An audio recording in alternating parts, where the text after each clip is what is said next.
This is Radio Free Asia from Washington, D.C. The following program is in Uyghur.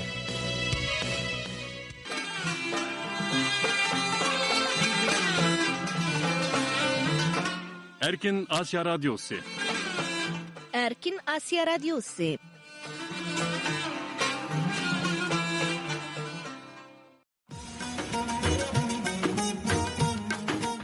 Assalamu hörmətli radio dinləyicilər. Anlayatqanlar Amerikanın paytaxtı Washingtondan taqdirladigan Erkin Asya Radyosu'nun Uyghur çağlatışı. Bugün 5 noyabr seshanba günlük anlatışımızın riyasetçiligida men İrada sizlar uchun xizmatda.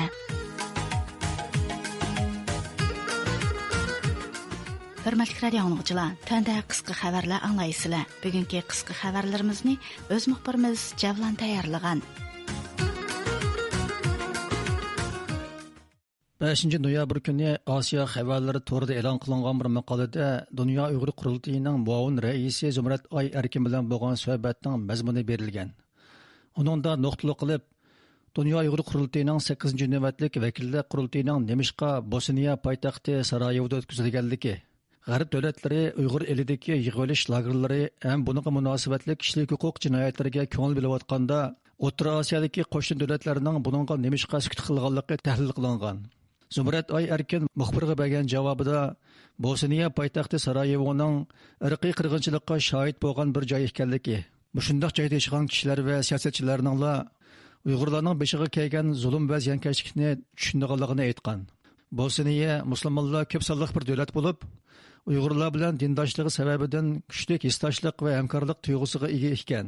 Holbuki O'rta Osiyodagi davlatlar Uyg'urlar bilan millat, din, madaniyat jihatda o'rtaq aloyidalikka ega bo'lishiga qaramay, Uyg'urlar duch kelgan irqiy qirg'inchilikqa ko'z yumib, Xitoy bilan hamkorlashgan. Xitoy hukumatining Uyg'urlarning turmushi taraqqiy qilib ketdi degan tashviqotlarga ishonib, Xitoyning qo'lida gullanish yo'lini tanlagan. Zumrat Oy Erkin bularning tamoman Xitoyning aldamchilik taktikalari ekanligini, yana bir jihatdan Qozog'iston, Qirg'iziston, Tojikiston hukumatlari Xitoydan keladigan g'oyat zo'r mablag'ga tayanib qolg'ashqa, Uyg'urlar masalasini tamoman unutib, Xitoy tarafga o'tib ketganligini bildirgan. 11 ayning 4 kuni Amerika hukumati Birlashgan Davlatlar Tashkiloti Xavfsizlik Kengashi yig'inida Xitoy bilan Rossiyaning Shimoliy Koreyani qanot ostiga ilayotganligini ayiblagan hamda Shimoliy Koreyaga texnik qattiq jazo cheklamasi qo'yishni tashabbus qilgan. Reuters agentligining bu vaqtda bergan xabarda aytilishicha, BDT Xavfsizlik Kengashining a'zosi bo'lgan Xitoy bilan Rossiya Shimoliy Koreyaning xatarli qurollarni taraqqiy qildirishiga ko'z yumgan hamda BDT Xavfsizlik Kengashining Shimoliy Koreyaga chora qo'llanishiga to'sqinlik qilgan. Amerikaning BDTda turishliq muavin elchisi Robert Wood mundaq degan: Rossiya bilan Xitoy Shimoliy Koreyaning qilmishlarini ayiblash va uningdan hisob olishga nomussizlarcha to'sqinlik qilyotidi. Moskva bilan Beyjingning Shimoliy Koreyaning haddidan oshgan harakatlarini tekshirishga to'sqinlik qilishi tufaylidan ular boshqariladigan bomba, yadro qurollari qatorliq keng ko'lamli qirg'ichi qurollarni bemalol taraqqiy qildirmoqda. Robert Woodning bildirishicha, Shimoliy Koreya 31 oktyabr kuni qit'alar aro boshqariladigan bomba qo'yib bergandan keyin BDT Xavfsizlik Kengashiga a'zo 15 davlat yig'in chaqirib, birlashma bayonot e'lon qilmoqchi bo'lgan. Ammo Rossiya bilan Xitoy bu bayonotni e'lon qilishga to'sqinlik qilgan. Xabarda aytilishicha, BDT Xavfsizlik Kengashi 2006 yildan boshlab Shimoliy Koreyaning yadro qurol va boshqariladigan bomba taraqqiy qildirish qilmishini cheklab kelgan bo'lsa-mu, Shimoliy Koreya Amerikaga o'xshash dushman davlatlarning tahdidiga taqobil turish uchun yadro qurollarini taraqqiy qildirishga majbur ekanligini da'vo qilib kelgan. Rossiya bilan Xitoy bo'lsa, Shimoliy Koreyaning bu talabini haqliq deb qaragan hamda Amerika, Fransiya, Yaponiya, Janubiy Koreya qatorliq davlatlarning Shimoliy Koreyani ziyoda qo'rqinchli davlat deb cheklishiga yo'l qo'ymaydiganligini bildirgan. Xitoy xabarlari to'g'ri 5 noyabr chiqqan xabarga qaraganda, Uyg'ur elida Xitoyning Jonghua millatlari o'rtaq gavdasi yangi mustahkamlash bazalari bo'lgan ko'p millatlik mahallalar ko'plab borliqqa kelib, millatlarning har turli madaniyat san'at faoliyatlari birlikda o'tkazilmoqda ekan. Buning misoli sifatida Bingtuan 12 diviziyaga qarashli dehqonchilik, chorvachilik mahallasidagi 14 millatdan bo'lgan 5000 dan ko'p aholining o'zigidan tashkillanib madaniyat san'at faoliyatlari o'tkazganligi, Qashqar shahri Sharqiy Ko'l mahallasidagi Uyg'ur, Tungan, Tojik, Qozoq, Mo'ng'ul va Xitoy bo'lib, 6000 dan ko'p aholining onlarning donisidek zich o'yishib, sog'lomlik tantarbiya faoliyatlari elib borganligi, Cho'chak shahri Yangi mahallasidagi Xitoy, Tungan, Uyg'ur, Qozoq, Shiva bo'lib 14 millatdan tashkil topgan 1500 uylik aholining 2014 yildan boshlabla bir-birining hayit bayramlarini tabriklab, yemak-ichmak ziyofatlarda birga bo'lib kelayotganligi qatorliqlar tafsiliy turishtirilgan. Shundaqla Uyg'ur elining ko'p millat va ko'p madaniyat yo'g'rilgan rayon bo'lishga qarab taraqqiy qilayotganligi tashviq qilingan. Xabarda navbatda Xinjiang uyushgan jamiyat qurilmasi va jamiyat muhiti barpo qilishga, makon, madaniyat, iqtisod jihatda bir gavdalashishga, shu orqali millatlarning o'zaro qo'shilishiga sharoit yaratib berishga tirishmoqda deyilgan. Halbuki bu nishon Xitoyning Uyg'ur elida asosliq millat bo'lgan Uyg'urlarni siyosiy o'rnidan mahrum qoldirish, shundaqla Xi Jinpingning Jungxo millatlari o'rtaq gavdasi yanada mustahkamlash shiori ostida barliq millatlarni Xitoyga singdirib o'tish planining ijro qilinishi deb qaralib kelmoqda. Amerikada yashayotgan Xitoy nolizchisi Xoping apandi bu vaqtda radiomizga qilgan so'zida Jungxo millatlari o'rtaq gavdasi yanada mustahkamlashni ta'kidlashidagi siyosiy maqsad Uyg'urlarni assimilyatsiya qilib yo'qotishdan boshqa narsa emas degan edi. 11 ayning 5 kuni ikki Xitoy fuqarosi Pokistonning Karachi shahrida o'qyab yaralangan. Reuters agentligining bu vaqtda bergan xabarda deyilishicha, bu voqea Karachi shahri savdo markazidagi bir kiyim-kechak zavodining yonida yuz bergan. O'q zavodning ichidan etilgan bo'lib, o'q atquchining bir qarovul ekanligi aniqlangan. Ammo u texnik tutilmag'achqa o'q etish sababimi aniq emas ekan. Yaralangan Xitoy fuqarolarining ahvoli oshkorlanmagan. Ilgirmo Pokistonda ishlayotgan Xitoy ishchilari va Xitoy o'qituvchilarining hujumga uchrab o'lganligi xabar qilingan edi. 2024 yil 10 oyda Karachi aerodromining yonida portlash yuz bergan bo'lib, ikki Xitoy injeneri o'lgan. Balochiston ozodlik tashkiloti o'zlarining bu voqeaga mas'ul ekanligini jakarlagan edi. Xitoy fuqarolarining Pokistonda hujumga uchrash voqealarining uzilmay yuz berishi Xitoyning davomli beshini og'ritadigan masalaga aylangan. Pokiston Tashqi ishlar ministrligi Xitoy fuqarolarini qat'iy qo'g'daydiganligi haqida qayta va'dalarni bergan bo'lsa-mu, bunday voqealarning yuz berishining oldini ololmagan. Buning tub sababi Pokistonning ichki qismidagi davolg'ush va ma'lumotchilik ekan. Xabarda aytilishicha, Pokistonning g'arbiy janubidagi Balochiston o'lkasi 10 yildan buyon Pokiston hukumati va armiyasi bilan qarshilashib kelgan bo'lib, Pokistonning Xitoydan oladigan manfaatlariga tahdid solib kelgan. Balochiston qurolli kuchlari o'z rayonidagi tabiiy boyliqlardan texmi ko'p manfaat elishni o'z tavalligidagi Xitoy-Pokiston iqtisodiy koridorining eng muhim qurilish turi bo'lgan Gwadar portidan unumli foydalanishni talab qilib kelgan. Ularning bu vaqtdagi arzu talablari o'rinlanmaganligi uchun izchil har xil usullar bilan Pokiston hukumati va Xitoy fuqarolariga hujum qilishni davom qilib kelgan. Anlayotganınız Uyghur tilidagi erkin axborot munbiri, Erkin Asiya radiosi.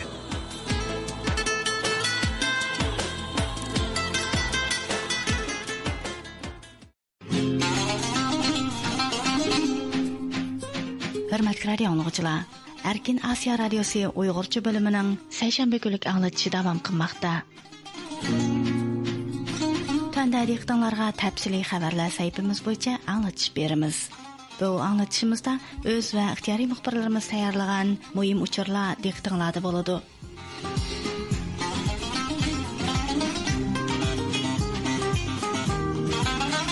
Hörmətli radio dinləyicilər, tanda diqqətinizə təfsili xəbərlər səhifəmizin to'liq məzmunlarında bo'lsin.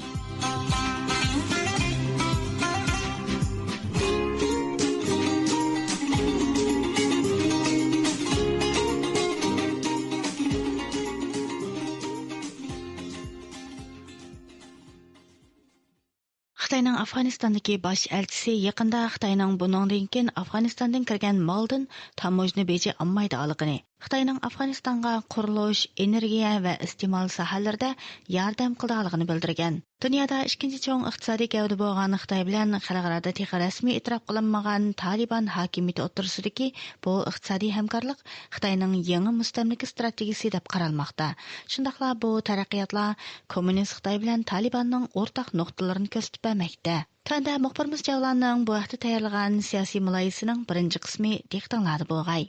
Amerika armiyasi Afg'onistondan chekingandan keyin dunyodagi eng kuchli kommunist davlat Xitoy bilan dunyodagi eng radikal diniy hokimiyat bo'lgan Talibanlarning din va ideologiya farqini qayirib qo'yib, diplomatiya va savdo jihatdan yaqindan hamkorlashishi dunyoning diqqatida bo'lib kelmoqda. Shuning bilan birga ularning insoniyatga o'rtaq dushman bo'lish xususiyatlari muhim so'z temasiga aylanmoqda. Pokistonlik diplomat, geosiyosiy xatar analizchisi Dr. Farhad Asif yaqinda o'zining LinkedIn hisobida e'lon qilgan maqolasida Xitoy bilan Talibanning iqtisod savdo hamkorligining yangi palliga qadam qo'yganligini bayon qilgan. Maqolada aytilishicha, Xitoyning Kabuldagi bosh elchisi Xitoyning bundan keyin Afg'onistondan kirgan moldan tamojini beja olmaydiganligini, Xitoyning Afg'onistonga qurilish, energiya va iste'mol sohalarida yordam qiladiganligini bildirgan. Xitoyning Afg'onistondagi bosh elchisi Zhao Xingzhou 10 oyning 24 kuni o'zining X hisobida uchur e'lon qilib, Xitoy bundan keyin Afg'onistonga 100% boj ilinmaydigan davlat muomalasi qiladi degan. Bu amaliyotda Xitoy Kompartiyasi bosh sekretari Shi Jinpingning yo'l yo'riqiga asosan berilgan qaror bo'lib, Shi Jinping bu yil 12 oyning 1 kunidan boshlab Xitoy bilan diplomatik munosabati bo'lgan va eng taraqqiy qilmagan davlatlardan tamojni beji olmaslik buyrug'ini e'lon qilgan. Maqolada qayd qilinishicha, boshqa davlatlarga o'xshash Xitoymi garchi ayollar va bolalar huquqini kafolatga ega qilmaydigan Taliban hukumatini rasmiy e'tirof qilmagan bo'lsa-mu, Kabulga allaqachon elchixonasini qurgan bo'lib, Afg'onistondagi yoshirin boyliqqa ko'z qizartib kelgan. Afg'onistonning texi ochilmagan litiy, mis, temir boyliqlari Xitoyning nafsini yo'g'ontib olmoqda ekan. Yana kelib, xalqaro embargo tufaylidan Afg'onistonning iqtisodiy, jumladan Afg'oniston Markaziy bankasi nihoyatda qiyin ahvolda qolgan bo'lib, Xitoy bo'lsa ularni qutqizuvchi siyaqida o'tirg'i tushgan. Xitoy garchi Afg'onistondan tamojni beja olmaymiz degan bilan Afg'onistonning Xitoyga eksport qiladigan meli asosan qarag'oy urug'idan iborat bo'lib, eksport qiymati o'tgan yil oran 64 million dollarga yetgan. Ammo Xitoyning maqsadi Afg'onistondan texnik ko'p kon mahsuloti olish bo'lib, buning uchun Xitoyning 5 xil metal guruhini o'z ichiga olgan ko'plagan shirkatlari Afg'onistonning kon boyligini qazishga boshlagan. Bular Xitoyning bir balvoq bir yo'l qurilishiga, ya'ni kon boyligi mo'l, ammo iqtisodiy ojiz davlatlarni yem qilish strategiyasiga uyg'un keladi ekan. Turkiyada turishliq vaziyat analizchisi Mehmet To'xti Atavullarning qarashicha, Taliban hukumati yo'layotgan Xitoy Afg'onistonni Afrikadagi davlatlarga o'xshash yangicha mustamlikasiga, ya'ni beqini davlatiga aylantirishga urinmoqda ekan. Afg'oniston Taliban hukumatining qo'liga o'tgandan keyin dunyo tarafidan umuman qilib aytganda tamoman yetim qoldi. Navbatda Taliban hukumatini e'tirof qilgan, ya'ni rasmiy e'tirof qilgan bir davlat mavjud emas. Faqat Xitoy, Rossiya qatorliq davlatlar g'ayriy-rasmiy shaklda bu davlat bilan bo'lgan munosabatni saqlab kelyotdi. Shunga Taliban hukumatiningki Xitoydagi bir iqtisodiy jihatdan cho'ng va siyosiy jihatdan kuchli bir davlatningki e'tirof qilishiga, qo'llashiga erishishga haqiqatan ehtiyoji bor. Shuning uchun Afg'oniston hukumati, ya'ni navbatdagi Taliban hukumati Xitoyningki bu xil yordamini o'ziga nisbatan alohida bir fursat va g'amxo'rlik deb biladi. Hamda Xitoydagi bir cho'ng davlatningki Afg'onistondagi bir ojiz bir davlat bilan bo'lgan iqtisodiy munosabati qaysi xil oqibatni keltirib chiqardi desangiz, albatta bu iqtisodiy jihatdan Afg'onistondagi Xitoyga beqinishini yoki hozirgi xalqaro munosabatlarda yangi mustamlikachilik yoki mustamlikachilikdan keyingi mustamlikachilik deb atalayotgan beqinishlikni keltirib chiqardi. Bu xil savoq Afrikada ko'p qatam ko'rildi. Xitoy Afrikadagi nurg'un davlatlarni iqtisodiy jihatdan o'ziga beqindi qilib, Afrikani zamonaviy mustamlikaga aylantirdi. Afg'onistonmi mushu oqibatdan qochib qutulolmaydi. Taliban hukumati Shi Jinping kuchab tashviq qilayotgan bir balvoq bir yo'l qurilishiga, bo'libmi 62 milliard dollarlik Xitoy-Pokiston iqtisod koridori turiga kirishga qiziqayotgan bo'lib, Xitoyning maqsadi Afg'onistonni bu qurilish turiga qaytib, o'zining manfaat doirasini texnik kengaytirish ekan.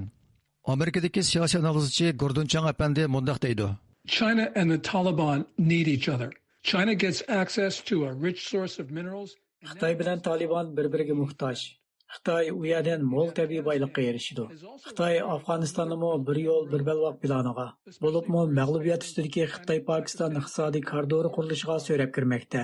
Afg'oniston Xitoyga beqinib qolg'achqa Uyg'ur va boshqa turkiy millatlarga yordam berolmaydi. Agar bu millatlar yana ish chiqargudek bo'lsa, Talibanlar Xitoy hukumatidan diplomatiya va iqtisodiy jihatda muhim manfaatlarni oladi. Masalan, Xitoy hukumati xalqaro jamiyatning Talibanni yetim qoldirishini oyoqlashtirishiga yordam berishi mumkin. Beijing, for instance, can help end the international isolation of the Taliban. Türkiye Hacettepe Üniversitesi dotsenti Doktor Erkin Ekrem Efendi Xitoy bilan Afg'onistonni bog'lab turgan asosliq nuqtaning iqtisodiy manfaat, undan boshqa diplomatiya va xavfsizlik masalalari ekanligini bildirdi. Xitoyninki Afg'oniston ustidagi manfaat nima deganda, birinchisi hamda shu xavfsizlik masalasi. Xitoyninki yeni İpek yolu strategiyasini amallashishi, ya'ni xavf bo'lmagan holda davom qilishi, Xitoy-Pokiston iqtisodiy koridorininki ravon bo'lishi, Uyg'ur masalasining shu Afg'onistonda bir kuch qozonishning oldini olishi degandek. Undan boshqa Xitoyninki Afg'onistonda kutadigan Afg'onistonning madanining ishiltishi, ya'ni Xitoy shirkatlari Afg'onistonga mablag' selishi bilan Afg'onistondagi mis degandek nurg'un madanlarni qo'lga tushirish. Üçüncüsü bolsa jeopolitik jihatda, ya'ni boshqa kuchlarning bu rayonning sirtindagi ba'zi kuchlarning Afg'onistonda tekrar nüfuz qazinishining oldini olish. Misoliga Amerika deymiz, misoliga Daesh deymiz degandek. Hamda Afg'oniston tarafdan qaraydigan bo'lsak, Taliban hukumatimi bunda bir paytda shu iqtisodga ehtiyoj bor. Chunki iqtisod yaxshi bo'lmay qolsa, xalqni rozi qilmaydi. Turmushlar yaxshi bo'lmasa, hokimiyatningki qonuniy ahvolimi talash tortish masalasiga aylandi hamda. Onundan boshqa hamda bu Taliban hukumati boshqa davlatlar tomonidan tonilishni xohlaydi. Shunga Xitoy bilan bo'lgan munosabatlar Taliban hukumatiningki diplomasiy munosabatni kengaytgan bo'ladi. Yaqin zamonda Afg'oniston hukumati bu O'rta Osiyodagi davlatlar bilan yaqin munosabatlarni quryapti. Ammo bu Afg'oniston uchun yetarli emas hamda. Mana degan chog'da ikki davlatningki munosabatni bog'lagan ahvol shu iqtisod bo'lyapti. Mutaxassislar yana Xitoy hukumatining Afg'onistonda iqtisodiy manfaatdan boshqa Uyg'ur eliga munosabatlik qandaq siyosiy harbiy maqsadlarining borligi, shuning bilan bir vaqtda Xitoy Kommunist hokimiyati bilan Taliban hokimiyatining ideologiya jihatda farqli bo'lishiga qaramay, siyosiy g'oya jihatda qandaq o'xshashliklarga ega ekanligini bayon qildi. Bu vaqtdagi tafsilotlar programmamizning 2-qismida diqqatingizda bo'ladi.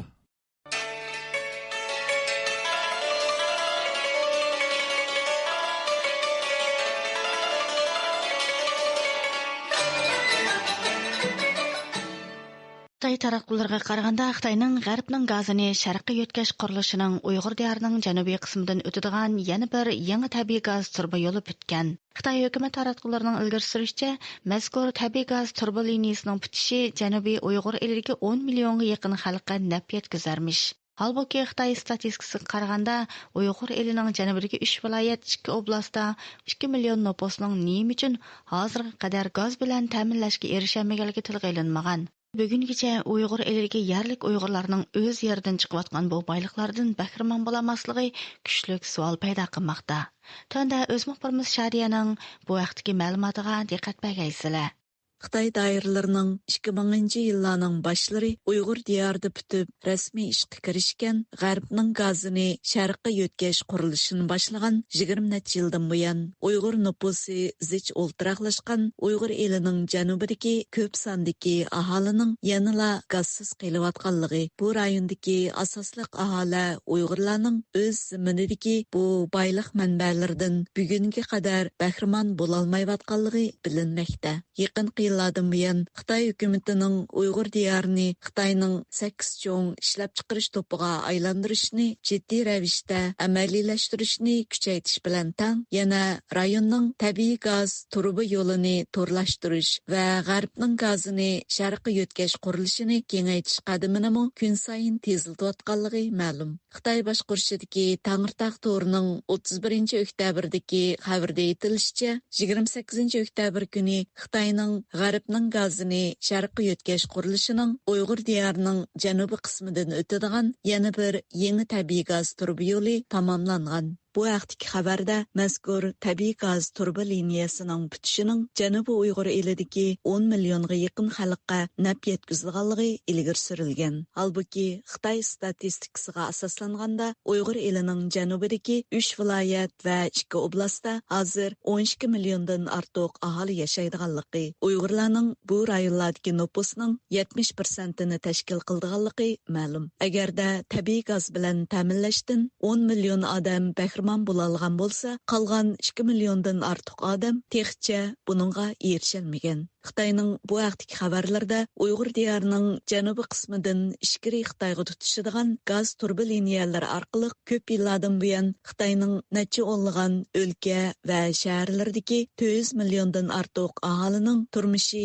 va ko'p sondagi zavod fabrikalarining ehtiyoji qamdalmoqda. Lekin mazkur tabiiy gaz manbasi bo'lgan Tarim vodisi atrofidagi Uyg'urlarning ko'p soni texcha gazsiz yashamoqda. Xitoy matbuot xabarlarida ko'rsatilishicha, ular Janubiy Uyg'ur elini tabiiy gaz bilan ta'minlaydigan turbi yo'lini uzartib, janubni gazlashtirish qurilishini boshlaganiga ko'p yillar bo'lsa-mu, lekin hozirgacha janubdagi 2 oblast, 3 viloyatdagi Bingtuanning 46 polki va ishlab chiqarish maydoni 42 noya va shaharni gaz bilan ta'minlaydi ekan. Bu ta'minlashda Xitoylar ko'p joylashgan Bingtuan asos qilinganligi ma'lum bo'lib, holbuki Uyg'urlar ko'p yez qishloqlarga texcha gaz yetib kelmagan. Valanki Uyg'ur elidan sharqqa to'shilayotgan tabiiy gaz yillardan buyon Xitoyning necha o'nlagan o'lka va shaharlardagi 400 milliondan ortiq aholining turmush ehtiyojini qamdayotgan bo'lib, bugungacha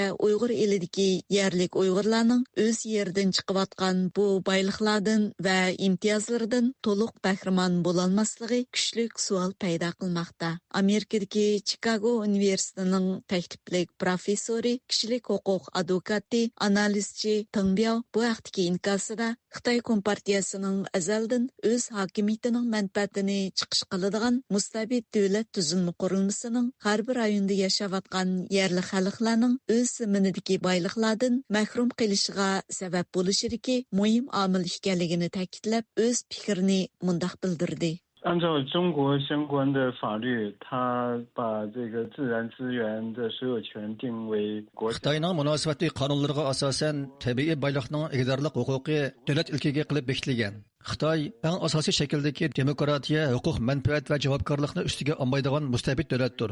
Shunlashqa davlat idorachiligi narsa asosan hukumat yoki kompartiyaning idorachligida bo'ladi. U siyosat tuzganda va qonunlarni yo'lga qo'yganda hamisha o'z hokimiyatining manfaati yoki siyosiy partiyasining manfaatini chiqish to'xtasi qiladi. Bu sababli fuqarolarning mulk huquqi hamisha daxl-taruzga uchraydi. Ya'ni mayli Uyg'ur yoki Tibet qatorliq millatlar bo'lsin, ularning huquqi markaziy hukumat tomonidan dafsana qilinib kelyotidi.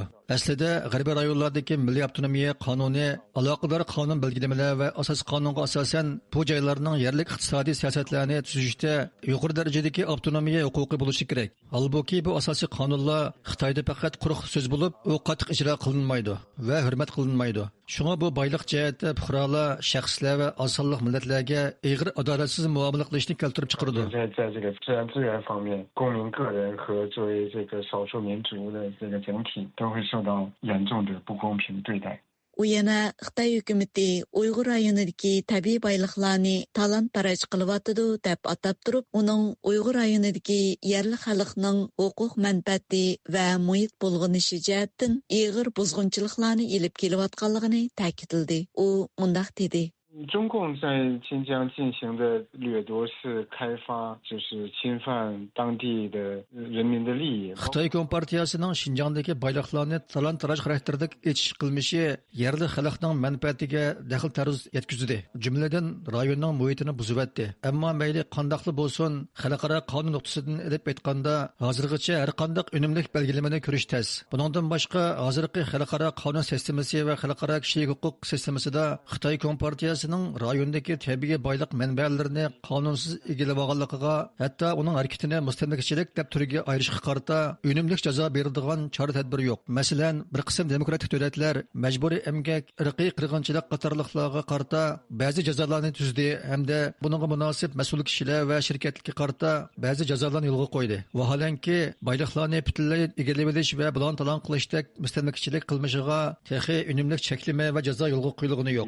对于整个的这个占用资源、殖民掠夺这样的这个行为，目前还没有得到任何有效的制约和制裁。 Darvaqa Uyghur eli növətdə Xitay hökumətinin ən mühim energiya işləp çıxarış bazasına aylanğan olub, yaxından buyan ular özünün energiya və mühim qazılma baylıqlarga kapalatlik qilishdagi bazasına aylandırış qədimini barğan sari küçəytməkdə idi. Yaponiyada tabiiy coğrafiya fənləri bo'yicha doktorluq unvoni alğan, hazır Türkiyədəki İstanbul Aydın Universiteti Sayat bölümünün o'qituvchisi bo'lib ishlayotgan doktor Mira Bardash xanım bu vaqtdagi inkasida Uyg'ur diyarining munbat tuproqlaridagi mo'l tabiiy boylik zapas miqdori haqida ma'lumot berdi. Münasibətlik mənbələrdən qaraganda vətənimizdəki təbii qazın zapası 17 trilyon 500 milyar kubmetr. Kömür qazının zapası 90 trilyon kubmetr olub, bular asaslığı Tarım, Cungar və Turpan qumul oymalığından çıxıdı. Faqat Kuchar, Bügür ətrafındakı 7 çoğ quduqның təbii qaz zapas miqdarı 533 milyar 561 milyon kubmetr olub, yıllık gaz işləp çıxırış yetkizиш miqdarı 12 milyar kubmetrga yetidi.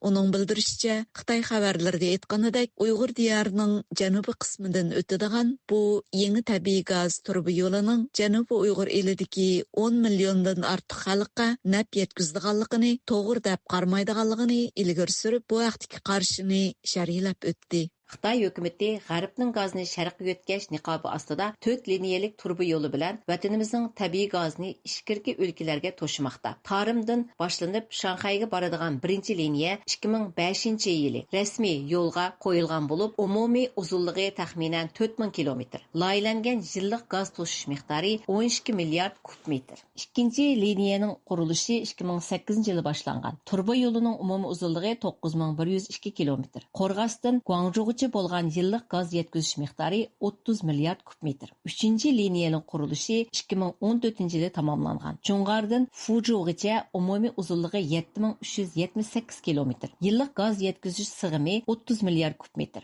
2022-yili rasmiy boshlangan Turpan Zhongwei 4-liniyasi to'rining umumiy uzunligi 1745 kilometr. Yillik loyihalangan tabiiy gaz yetkazish sig'imi 15 milliard metr. Qisqasi, bu 4 turbi yo'li bilan har yili vatanimizdan Xitoy rayoniga to'shiladigan tabiiy gazning miqdori taxminan 90 milliard kubmetr bo'lib, bu 10 tane Shanxayning yoki 180 million Xitoy aholisining bir yillik yiqilg'usi demakdir. Doktor Gülmira Bardash xanımның bildirişçe, Uyghur elining janubiy va shimolidagi bu aylanma turbi yo'li qurilishi tegi taktidan elib etganda Xitoyning ishlab chiqarish qurilish diviziyasi va uning qarashliq shahar rayonlaridagi aholilarni qamdash, shuningdek texmi ko'p Xitoy nupusini Uyghur eliga jalb qilib, ularni afzal sharoitga ega qilishdan boshqa narsa emas.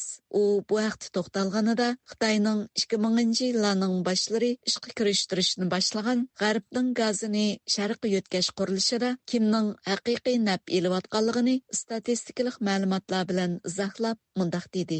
Tabiiy gazdan xalqimiz qanchalik naf elayotidi degan masalaga kelsak, kunimizda vatanimizda faqat shahar, noya markazlari va markaz yaqin yezlarda o'tiraqlashgan aholilar tabiiy gaz ishlatish imkoniga ega bo'lib, ularning umumiy nupusi 4,5 million atrofida. Yillik ishlatadigan tabiiy gaz miqdori taxminan 70 kubmetr bo'lib, ishkirga elib ketilgan tabiiy gaz miqdorining 1000dan biriga yetmaydi. Buningdan ko'rib olamizki, Xitoy xabarlarida aytilgan tabiiy gaz turbi to'ri Qashqar, Aqsu va boshqa joylardagi 9 noya va shaharni tutashtirib 10 millionga yaqin har millatga naf yetkazdi degani butunlay to'g'ri deb qaramayman. Bu tabiiy gaz turbi to'ri ishlab chiqish qurilish diviziyasi uningga qarashliq shahar bozorlar uchun planlangan bo'lib, kun sari eshiyotgan Xitoy ko'chmanlarini jalb qilish, ularni texmo afzal sharoitga ega qilish uchun bevosita xizmat qiladi. Kishilik huquq advokati Tongbiaoning bildirishicha, Xitoy Kompartiyasi o'zining mustabid hokimiyatini texmo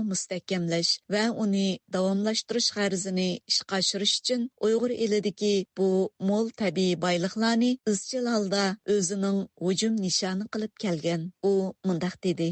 对中共，它当然首先考虑是它专制政权的持续。 Albatta, Xitoy Kompartiyasi uchun uning eng oldida o'ylashidigani o'zining mustabid hokimiyatining davomlashishidir. Chunki uning bu hokimiyatni davomlashtirishi bir tarafdan qushur va ideologiyani kontrol qilish orqali bo'ladi. Yana bir jihatdan aytganda, texmo bevosita bo'lgani uning iqtisodiy kuchi va harbiy kuchidir. Agar uningda qancha ko'p mablag' va boylik bo'lsa, u o'z hokimiyatining texmo muqim ekanligini his qiladi. Xitoyning g'arbiy rayonlarida alohida mo'l boylik bo'lib, Xitoyning oltidan bir qismini egallaydigan Sharqiy Turkistonda nurg'un neft, tabiiy gaz va boshqa tabiiy boyliqlar bor. Shunlashqa Xitoy Kompartiyasi u yerda tajovuzchilik xarakterlik talon-taroj olib beryapti. Holbuki bu boyliqlarni echish jarayonida bir tarafdan yerda kishilar o'z boyliqlaridan tegishli nafga erisholmadi. Yana bir tarafdan ular davomlashayotgan tabiiy boyliq talon-taroj qilmishlarida muhit asrashga butunlay silqarab kelayotgan bo'lib, rayonning muhitiga nurg'un ziyon yetkazdi va ekologik muhit nacharlashdi.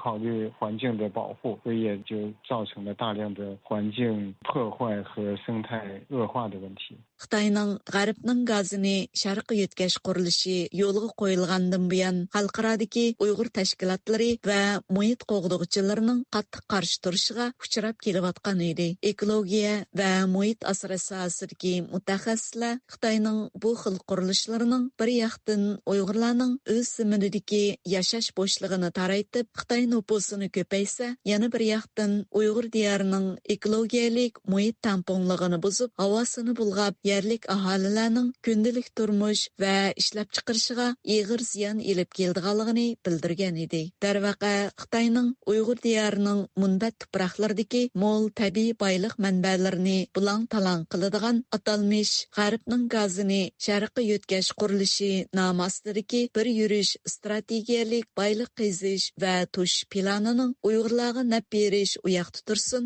Uyg'ur diyoridagi xalqning saf muhit ichida sog'lom ozoda yashashidanmi mahrum qoldirilib ta'kidlanmoqda. Programmani Shadiya tayyorladi. Diqqat berganingizga rahmat.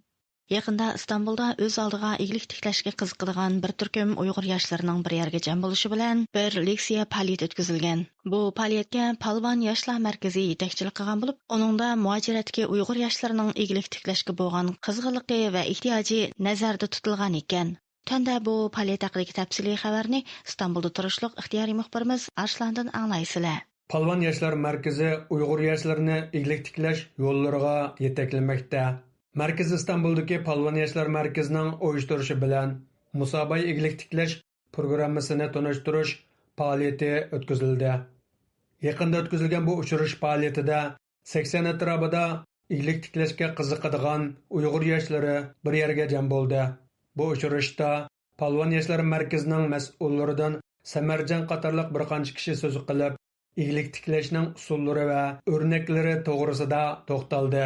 Undan sırt yana yoshlarga ma'naviy ilhom va ulgu bo'lish uchun 19 asrning oxiri, 20 asrning birinchi yarmida aka Bavdum Bay va Husayn Bay Musobaylarning iyilik tiklab Uyg'ur xalqining madaniyat ma'rif ishlari, milliy uyg'onishi va taraqqiyotiga qo'shgan tuhfasi shundoqla ularning ish izlarini eslab o'tdi. Bu programmag'imi ana shu tarixdagi aka musobaylarning nomi berilgan bo'lib, faoliyatga taklif bilan qatnashgan Uyg'urlardan Saudiya Arabistonida o'ltiraqlashgan Sharqiy Turkiston ulamolar birligining muavin raisi Sirojiddin Azizi, Markaz İstanbul'dagi Sharqiy Turkiston inson haqlari kuzatish jamiyatining bosh kotibi Abdullahat Udun qatorliqlar so'z qilib, o'zlarining iyilik tiklash yo'lida ega bo'lgan tajriba savoqlarini so'zlash bilan birga Uyg'ur yoshlarining Sharqiy Turkiston davosiga izbosar bo'lib, yetishib chiqishning ahamiyati to'g'risida to'xtaldi. Qo'lni tekishni bilish kerak, ana keyin qo'lni qanday yerga qaytashni bilish kerak. Biz bu vaqtda texnik ko'p ma'lumotga ega bo'lish uchun Palvon yoshlar markazining mas'ullaridan Samarjon bilan suhbat olib bordik. Ziyoratimizni qabul qilgan Samarjon bu vaqtda to'xtalib mundoq dedi. Biz muhojiratdagi Uyg'ur yoshlarining iyilik tiklashga bo'lgan qizg'inligi, qiziqishi va ehtiyojini ko'rdik. lekin shu qiziqishini xiyolini amaliyotga oshiradigan bir fursatlarning ozligini sharoitning kamchiligini ko'rdik. Shu sababdan Palvon yoshlar markazida bir yil yoqi Musabay nomli egilik tiklash programmani loyihalab tayyor qildik. Bu programning asosiy maqsadi yoshlarni kuchlantirish bo'lib, yoshlarning o'ziga bo'lgan ishonchi va iqtidorini oshirish, egilik tiklash proyektlarini sinab baqish orqali amaliy bir tajriba to'plash.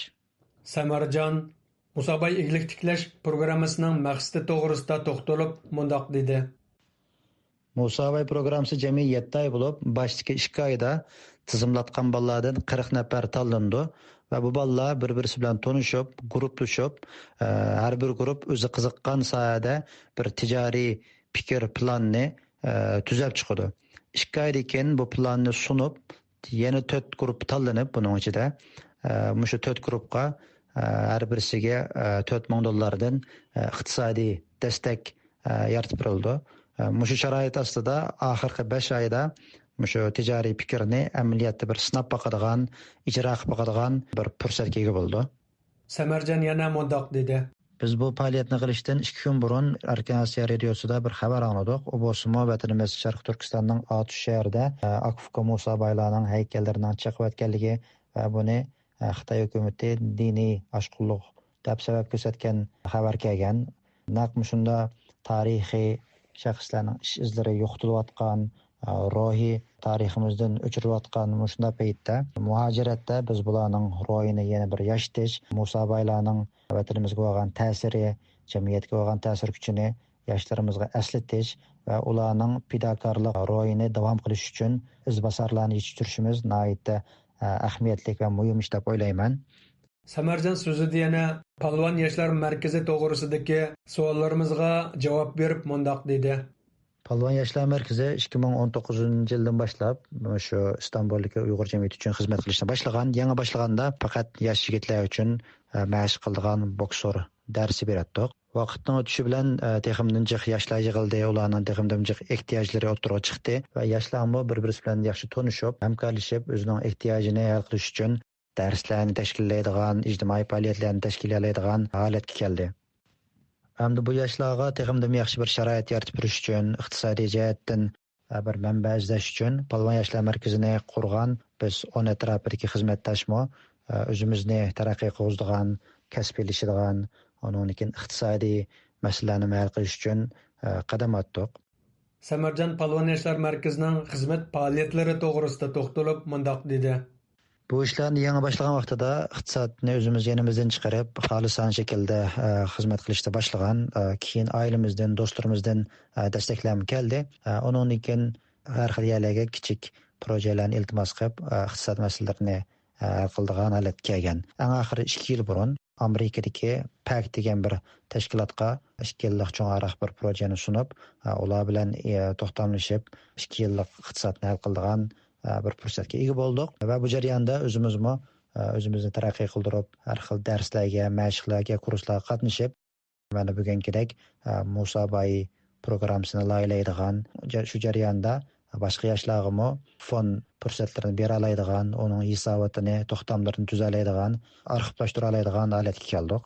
Samarjon Palvon yoshlar markazining g'oya maqsadlari to'g'risida to'xtalib mundoq dedi.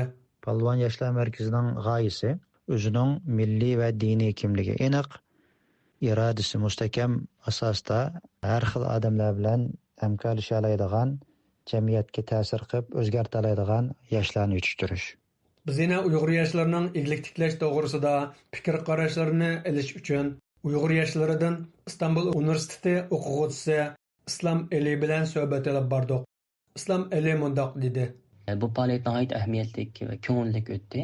Egilik tiklash ideyasi bor bo'lgan bir turkum yoshlar bir yerga yig'ilib, Akufka Musabaylar haqida ma'lumotlarga ega bo'ldik va buningdan keyin Palvon yoshlar markazi tarafidan o'tiladigan darslar, ya'ni korxonchilik darsliklari, egilik tiklash haqidagi ma'lumotlar, proje yozish qatorliq mushtaq ahamiyatli darsliklardan oldin xabar topgan bo'ldik. Bu programmani Istanbuldan Arslan Tash tayyorladi. Turkiya parlament a'zosi Selçuk Özdağa Efendi yaqinda Uyg'urlar uchrayotgan irqiy qirg'inchilik masalasi haqida maxsus muxbirlarni kutib olish yig'ini uyushtirgan. U bu yig'inda Dünya Uyghur Qurultayının sabiq raisi Dolqun Aysa Apandini Türkiye parlamentidagi guruh yig'inida so'zga taklif qilganligini va hukumatning javobini kutayotganligini bildirgan. Tanda bu vaqtdagi tafsiliy xabarni Turkiya turishliq ixtiyoriy muxbirimiz Erkin Tarimdan anglaysizlar. Xitayning Uyg'urlarga qarata yurgizayotgan irqiy qirg'inchiligi davomlashayotgan bo'lsa-mu, lekin dunyo vaziyatidagi ba'zi o'zgarishlar tufaylidan bu qilmishini davamlıq eyibləşdən gün tərtibdən düşüb qılıvatqanlığını nəzərgə alğan Türkiye parlamenti əzası Selçuk Özdağ 4 noyabr günü Türkiye parlamentida muxbirlarni kütüveliş yığın ötküzüb Türkiye hükümetini Uygurlarga igi çıkışqa çağırış bilen birlikte Dünya Uygur Qurultayının sabiq reisi Dolqun Aysani Türkiye parlamentiga kelib nutuq so'zlashga taklif qildi. Türkiye'nin Saadet ve Kelechek partiyasidan bo'lgan parlament a'zolarining parlamentdagi guruhi mas'uli Selçuk Özdağ ötküzgen muxbirlarni kütüveliş yığınida oldi bilan söz qilib mundaq dedi. Değerli basın mensupları, bugünkü konumuz Doğu Türkistan, Uygur Türklerine uygulanan işkenceler, soykırım, mezalim hakkındaki basın açıklamamızdır. Hürmetlik muxbirlar, bugünkü matbuat yığınımızın temesi Şarkı Türkistan. Bu Uygurlarga qarata elib berilayotgan irqiy qirg'inchilik ve zulüm doğrusidagi matbuat bayonatimizdir. O'tganda, ya'ni 14-17 oktyabr kunlari Sarayovoda o'tkazilgan Dünya Uygur Qurultayının 8. navbatlik vekiller qurultayiga qatnaşdım. Bu qurultayga Türkiye hükümeti igi chiqmadi. 1992-1995 yıllarda irqiy qirg'inchilikqa uchragan Bosniyalik musulmonlar bilan bugun irqiy qirg'inchilikqa uchrayotgan Uyg'urlar taqdirdoshdir. Uyg'urlar faqat Sharqiy Turkistonda emas, chet ellarda Xitoyning tahdidiga uchramoqda.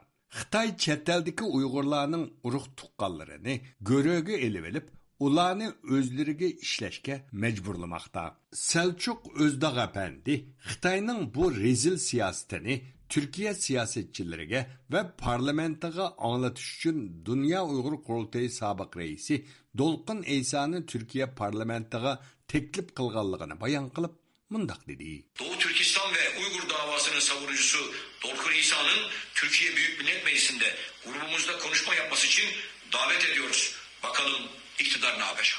Biz bularni anlatish, yani guvohlik berish uchun Sharqiy Turkiston davosini dunyoga anlatayotgan Dolqun Aysa Efendini Türkiye parlamentidagi guruhi yig'inimizga so'z qilishga taklif qilamiz. Hukumat buningga nima deydi? Qarab boqayli.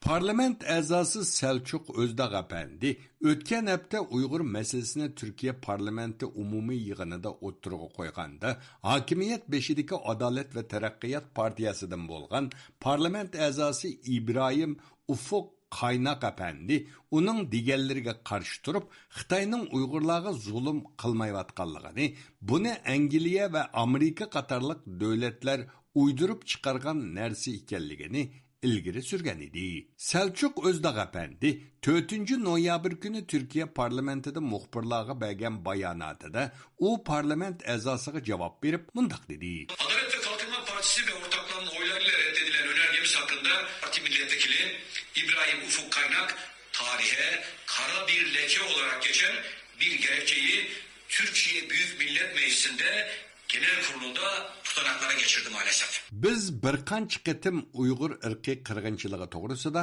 taklif loyihasi sunduq. Buni hokimiyat beshidagi Oq partiyasidan bo'lgan parlament a'zolari rad qildi. Parlament a'zosi İbrahim Ufuk Kaynak bu haqda tarixda qora dog' bo'lib qoladigan bir so'zni qildi. U Uyg'urlarga qarata Xitoyning irqiy qirg'inchiligi va zulmining yo'qligini, buni Angliya ve Amerika qatorliq davlatlarning uydurib chiqarganligini, buni qo'llamaydiganligini ilgari surdi. Bizning 8. navbatlik qurultayga qatnashishimizni mazkur davlatlarning depiga usul o'ynaganlik dedi. U bu haqda Adalet ve Taraqqiyot partiyasidan bo'lgan parlament a'zosi İbrahim Ufuk Kaynak'a yana cevap verip mundaq dedi. Bir mazlum varsa dindaşımız, soydaşımız, komşumuz demeden rengine, dinine, inancına bakmadan yanında olur, zalimin karşısında oluruz diyen sizler Uygur Türklerini Çin yönetiminin zulmüne terk mi ediyorsunuz? Sizler qayerda izilgan beshig'i kun tushgan xalq bo'lsa, ularning dini, millati va terisining rangiga qaramay yordam qilamiz deb atdinglar. Uyg'urlarga kelganda nimishqa bundaq deysizlar? Bu masalada g'arb davlatlariga agashmaymiz deb atsizlar. Undaq bo'lsa sizlar yordam qilinglar. Uyg'urlarning yig'inlariga sizlar sahibxonlik qilinglar. Dolqin Eysa boshda ba'zi kishilarning Turkiyaga kirishiga nemish cheklama qo'yisizlar. Matbuot yig'ini oxirlashgandan keyin Selçuk Özdağ apandiga mikrofonimizni uzatdik. U mundaq dedi. Gelecek Partisi 2021 yılında 100 bin imza kampanyası başlatmıştı. Ama iktidar bunu da görmezden gelmiş. Bu 100 bin imzayı İnsan Hakları İnceleme Komisyonu Başkanı Sayın Hakan Çavuşoğlu'na takdim etmiştim. Biz Gelecek Partiyasi 2021 yılında Uygurlar için imza yığış faaliyeti ötküzüp 100 bin imza yıkkan edik. Bu imzanı aynı vakitteki Kişilik Hukuk Komiteti'nin mesulü Hakan Çavuşoğlu'na bergen edik. O imzalarını algandan keyin kişilik hukukunu tekşiriş için bir heyet yollaydiganligini aytgan edi. Bugünküçe 3 yıl ötken bolsumu tekçe bu heyet yollanmadı. Hükümet tekçe Uygur qirg'inchiligi to'g'risida sukutda turmoqda. Biz o'qituvchi partiya bo'lsakmi, Uygur qarindoshlarımızın Türkiye parlamentidagi ovozi bo'lishni davom qilamiz. Partiyamizning har chorshanba kuni parlamenti guruhi yig'ini bor. Yig'inga Dünya Uygur Qurultayining sobiq raisi Dolqin Eysani teklif qildik. Türkiye parlamentida Uygur qirg'inchiligini anglatdi. Gelecek partiyasidan bo'lgan parlament a'zosi Selçuk Özdağ 3 qatim Uygurlarning ig'ir vaziyati to'g'risida Türkiye parlamentida tekshirish elib berish komiteti qurish, Uygur iliga tekshirish heyeti yollash to'g'risida teklif loyihasi sungan bo'lsa-mu, ammo hokimiyat beshidagi Adalet va Taraqqiyot partiyasi bilan ularning qo'llovchisi bo'lgan Milliyetçi Hareket Partiyasining qarshi chiqishi bilan rad qilingan edi. Bu programmani Turkiyaning poytaxti Anqaradan Erkin Tarım tayyorladi. Hurmatli radio anglag'uchilar, tövəndə yoruq sahillar sayfimiz bo'yicha anglatish beramiz. Dehqonlar o'z muxbirimiz Qutlandi Bo'g'ay.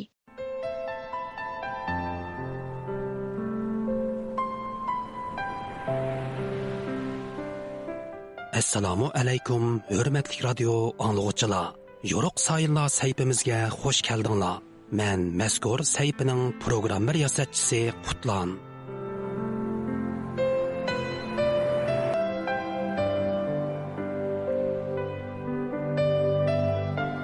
1965 yılı 6. ayının 14. günü bir ömür vatani üçün tipirliğan bir otluq yürek soqışdan toxtaydı. 64 yıllık qısqığına hayatıga 1930 yıllardaki Xotan inqilabının yol başçılığını, Şərqi Türkistan tarixidan ibaret büyük bir abide əsərinin müəllifligini, Xitay tarixçilari bilan bo'lgan murassasiz qalam kurashlarını, shundaqla muajiratdagi vatan davosining mushaqqatlik jarayonlarini sog'dirgan bu kishi vataniga tutashgan armonlari ilkida bu dunyo bilan vidolashidi. Bu kishi 20. asr Uyg'ur tarixidagi büyük bir shaxsiyat Muhammad Emin Bug'rodir. Qadarlik radio anglag'uchilar, tövəndə diqqətinizlər Muhammad Emin Bug'ro və onun kurash hayotiga bag'ishlangan maxsus radio programmasida bo'lg'ay. Hurmatli Taron Uyg'ur apandi, suhbatimizga xush keldingiz. Sizga ma'lum, Muhammad Emin Bug'ro boshchiligidagi millatchi sarxillarning 1940-yillarning 2-yarmida Urumchida qurgan Dernak nomli ilmiy munbiri o'z davridagi Sharqi Turkiston yoshlarining milliy kimligini, bilim va madaniyat safosini o'stirishda muhim rol o'ynagan edi. Bu yerda so'ramoqchi bo'lganim, Bug'roning shaxsan o'zining Dernakning maqsadi va xarakteri haqida bergan izohati bo'lganmi? Məmtun Bug'ro apandi Dernak qurilganligidan bir yillik munosabati bilan bir qitim nutq so'zlaydi va bu nutqning to'liq teksti Erkezninki 1949-yili 20-martlik sonininki bosh betiga berildi. Nutqda Məmtun Bug'ro apandi Dernakninki xarakteri, maqsadi, bir yildan buyon yapgan xizmatlari, shundaqla o'z navbatida Dernakninki saqlanib kelayotgan kamchiliklari, shundaqla Dernakninki ishtirokchilaridan Məmtun Bug'ro apandininki kelgusida kutilganlar qatorliqlar haqida nihoyatda tafsiliy uchurlar. Hurmatli Olimjon Inoyat apandi, sizmo suhbatimizga xush keldingiz. 1940 yillarning 2-yarmida o'ttirg'a chiqqan dernek faoliyatlari haqida so'z bo'lganda, ba'zi kishilar buni Nuqul 3 apandi atrofidagi millatchi yoshlar guruhining siyosiy g'oyasi uchun xizmat qilgan bir tashkilot deb qaraydi. Sizcha bu qarash to'g'rimi? Dernekning nizomnomasida bekitilgan bilim tarqitish nishoni va doirasi qanday edi? Muhammed Min Bora bu dernekning siyosiy xarakterlik emasligini faqat millatchilarning emas, bütün Türkistonliklarning dernegi ekanligini ta'kidlab o'tgan. Shunga dernek boshqarish hay'ati bu nuqtani chiqish qilib, leksiya so'zlashga yolg'iz millatchilarning emas, jamiyatning har qaysi qatlam va sohalaridagi har xil siyosiy ko'z qarashga ega ilm odamlari va ziyolilarni taklif qilgan. Mencha bu intayin ilmiy va ijobiy bir kayfiyat. Hozir jamiyatimiz mushundoq ilmiy kayfiyatga ehtiyojli. Bir jamiyatda har xil ko'z qarashga, siyosiy xohishga va aqimga mansub kishilarning bo'lishi tabiiy ahvol. Bu kishilarning bir yerga jam bo'lib, har xil temalarda munozara olib boralishi, o'rtaq nuqtalarda birlikka kelalishi madaniy jamiyatlarning muhim aloyidaligi bo'lib hisoblanadi. Endi Taron apandi sizdan anglasak, siz Muhammed Emin Bug'raning dernekning 1 yillik munosabati bilan Arik gazetida maxsus nutq e'lon qilganligini tilga oldingiz. Bug'ra bu nutqida dernekning xarakteri haqida to'xtalganmi? Mamtun Bug'ra o'z nutqida eng avval nihoyatda keskin va aniq qilib dernekninki xarakteri haqida aniqlab berdi. Ya'ni dernekninki hech qachon siyosiy maqsad ko'zlamagan, shunday siyosiy tusi bo'lmagan bir ilmiy tashkilot ekanligini, millatchilarningki siyosiy tashkilotniki bo'lsa Altay nashriyati idorasi ekanligi, dernekning bo'lsa garchi Altay nashriyati idorasi tomonidan tashkillangan bir faoliyat bo'lsa-mu, hech qachon bir siyosiy tus olmaganligini ko'rsatib o'tdi. Taron apandi bu yerda yana bir savolga to'liqlanib bersangiz, ya'ni demoqchi bo'lganim, Muhammed Emin Bug'ra yuqorqi nutqida dernekning tub maqsadi to'g'riliq qanday aniqlanmagan? İkinci bo'lib Mamtun Bug'ra apandi dernekninki ko'zlagan tub maqsadi haqida tushuncha berib o'tdi. Ya'ni dernekninki ayni vaqtda ilmiy jihatdan, fanniy jihatdan, umuman ma'rif saviya jihatdan aqida qolgan Sharq Turkiston xalqi uchun o'zining ilmiy saviyasini yuqori ko'tarish, yosh talantlarni qizish va bayqash, shundaqla umumyuzlik Sharq Turkiston xalqininki ilmiy saviyasini, ma'rif saviyasini yuqori ko'tarishga turtki bo'lishdagi mushtaq bir maqsadni ko'zlaganligini ko'rsatib o'tdi. Endi Olimjon apandi sizdan anglasak, bilginingizdak dernek dastlab Urumchida bosh munbirini qurgandan keyin buning ta'siri boshqa viloyat va noyalarga kengaygan. Bo'libmi ayni vaqtdagi Qorashahar viloyatining Ko'rla va Bugur noyalarida tarmoq munbarlarini qurganligi ma'lum. Bu haqda qisqacha ma'lumot berib o'tgan bo'lsangiz. Bilim dernegi faqat Urumchida emas, Ko'rla va Bugurdimi qurilgan. Bulardan Bugur bilim dernegi 1948-yil 11-ayning 9-kuni Bugur noyalik hukumat zalida yoshlarning ishtiroki bilan rasmiy qurilgan. Sabit Muhammadi bu dernekning boshlig'i bo'lib tayinlangan. Dernek oyda 2 qatim to'planadigan bo'lgan. Dernekning rasxodi noyalik Türk Uyg'ur uyushmasi tomonidan ta'minlanadigan bo'lgan. Bu dernekning qurilishi Bugur Saqchi idorasining boshmoni Ay Maxtum, muavin hokim Sabit Muhammadi, muavin kengash boshlig'i Muhammad Axun qatorli kishilarning tashabbusi bilan amaliylashgan.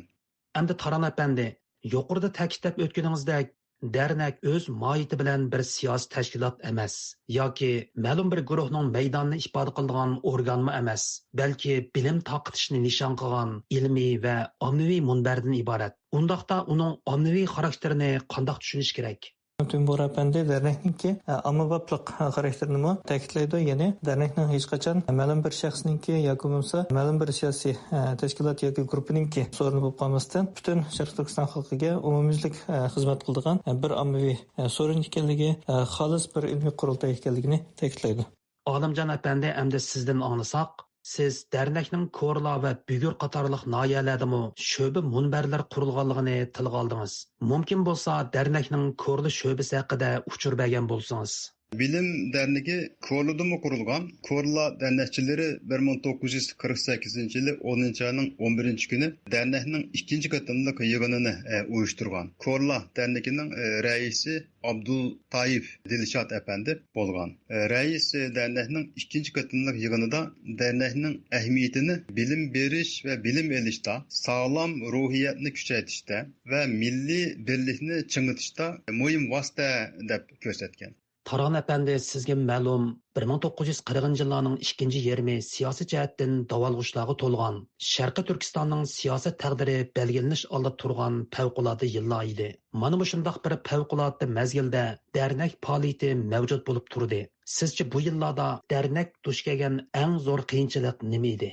Axırda men tüm bora pende dernekniki ayni vaqtda duch kelgan eng chong qiyinchiliginiki iqtisodiy qiyinchilik ekanligi, buning yana bir qator planlangan faoliyatlarninki amalga oshmasligidagi tub sabab ekanligini ko'rsatib o'tadi. Shuning bilan bir vaqtda ayni chog'dagi ba'zi yosh yozuvchilarninki, qalam egilarininki iqtisodiy sabablar tufaylidan yoziqchilikqa, ijodiyatga to'liq diqqatini qaratmayotganligini ham ko'rsatib o'tadi. Axırda men tüm bora pende ziyolilarni bo'lib yosh yozuvchilarni qalamini to'xtatib qo'ymaslikqa, o'zininki xalqining oldidagi masaliyatini, burchini to'liq tunib, davomliq o'zininki millati va xalq uchun xizmat qilishga undaydi. Endi Olimjon apandi, Ko'rli dernekchilarining konkret bir ilm faoliyatidan o'rnak sifatida misol keltirib o'tgan bo'lsangiz. Korla dernekçileri 1949 yılı 1. ayının 17. günü uyuşturgan 11. katındaki yığınıga her sahadaki 80'den köp ziyali katlaşkan. Bu yığında Abdülhak Ahmedi, İslam dini, İslam medeniyeti, İslam dininin fen dünyasına bergen təqdimatları hakkında sözlügen. Yığının edebiyat kısmında şair Dilşat özü yazgan 2 perde bir görünüşlük komediye hakkında izahat bergen. Arkadan şairler özleri yazgan şiirlerini okup bergen. Meyli Büyür Derneki de bolsun, meyli Korla Derneki de bolsun, dernek yığınlarının tertibi Ürümçideki dernek bilen asasen okşaş bolgan. Endi Taran əpəndi, yuqurda ayni vaqtdagi favqulodda tarixiy sharoitda dernek duch kelgan masalalar haqida to'xtaldik. Albatta, bu bilim munbirining muvaffaqiyatlarimi oz bo'lmagan. Sizcha dernekning eng zo'r utug'i qaysi jihatda ko'rilgan? Gerçi aynı çağda xalqaro dünya yarışı axırlaşqan bolsa-mı, siyasi ziddiyatlarni, qarama-qarshiliklarni, qo'roq kuchlarni hal qilish, shundoqla bu xil ziddiyatlarni, siyosiy arachiliklarni ilmiy sohaga musharraf qilish albatta xalqarada umumyuzlik bir hodisa edi. Albatta ayni vaqtdagi Sharq Turkistonning vaziyatini qaraydigan bo'lsak, siyosiy ko'z qarashdagi o'xshamasliklar shundoqla millatlar orasidagi ba'zi cho'ng kichik to'qinishlarni o'tirg'a chiqayotgan bir mezgilda dernekdan iborat bir ilmiy munbarninki nihoyatda xalqchil bir kayfiyat ostida berilishi shundoqla bu munbarni faqat ilmiy sohaga markazlashtirib, buni siyosatdan xoli holatda tutib turilishi ayni vaqtdagi cho'ng bir utuq deb qarayman. Endi Olimjon apandi, dernekning 1948 yilning dekabr oyida o'tkazilgan bir qatimliq o'ltirumida marhum millatparvar shoir Abduxoliq Uyg'urning yolqinliq she'rlari o'qib o'tilganligi ma'lum. Siz bu haqda ma'lumot berib o'tgan bo'lsangiz. Bilim Derneği'nin 1948 yıl 4. dekabrda 350 kişinin katılışı bilen açılgan 15. katındaki yığınının şiir kısmında Abduxoliq Uyg'urning 20 yıl burun yazgan şiirlerden parçalar okulgan. Abduxoliq Uyg'ur şiirlerinin onun şahadetinden 20 yıl keyin unutulmay okulup gelgenligi nayetli muhim. Abduxoliq Uyg'ur şehit kılıngandan keyin onun şiirleri Xitay hakimiyeti tarafından köydürülüp yok kılıngan idi. Lekin halkımız onun şiirlerini o hayat vaxtidilla yadlab algan bulup bu şiirler 1950 yıllarda halk arasından toplanıp elingan idi. Abduxoliq Uyg'ur şiirleri halk tarafından yadga elingan şekli boyunca neşir kılıngan. Şuna Abduxoliq Uyg'urning bazı şiirlerinin bir neçe xil varianti mevcut. Yani bir taraftan Abduxoliq Uyg'ur milletçi bir şair. Dernek yığınlarında onun şiirlerinin okuluşu tabii elbette. Bu ehval Abduxoliq Uyg'ur ve onun şiirlerinin cemiyetteki tesirinin karşılık keng ve çonkur ikenligini ko'rsatib berdi. Taran apandi, oxirida so'raydiganim, favqulodda tarixiy sharoitda dernekdan iborat bu bilim munbirini tashkillovchilar bilan uning qizg'in qatnashuvchilari to'g'riliq nimalarni ta'kidlab o'tishimiz mumkin? Dernekniki ayni chog'dagi nihoyatda ko'p manbalik shundoqla sig'dirishchan bir atmosferasidan ayni vaqtdagi dernekniki tashkillovchilari shundoqla qatnashuvchilarninki ilmiy saviyasi shundoqla siyosiy safosini ko'rish mumkin. Mayli dernekniki tashkillovchilar bo'lsin yoki dernekda leksiya so'zlab, leksiya anglab qatnashuvchilar bo'lsin, o'zininki amaliy harakat orqali o'zlarininki bilim saviyasini, erk-suyarligini, xalqchiligini, shundoqla ayni vaqtdagi zamonga loyiq nihoyatda munavvar ziyolilar ekanligini ko'rsatib o'tdi deb qarayman. Bugungi suhbatimiz uchun sizlarga ko'p rahmat. Qadrli radio anglovchilar, Yuqorida 20 asr Uyg'ur tarixidagi mashhur shaxsiyat Muhammad Amin Bug'ra va uning kurash hayotiga bag'ishlangan maxsus radio programmasining 52 qismini angladinglar. Bu vaqtdagi anglatishimizning oxiri davomli diqqatinglarda bo'ladi. Programmani Qutlan tayyorladi.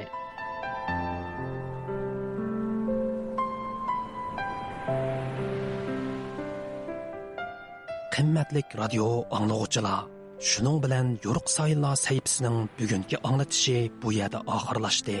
Sayfimizning kelar haftalik sonda ko'rishayli. Xushvaqt bo'linglar.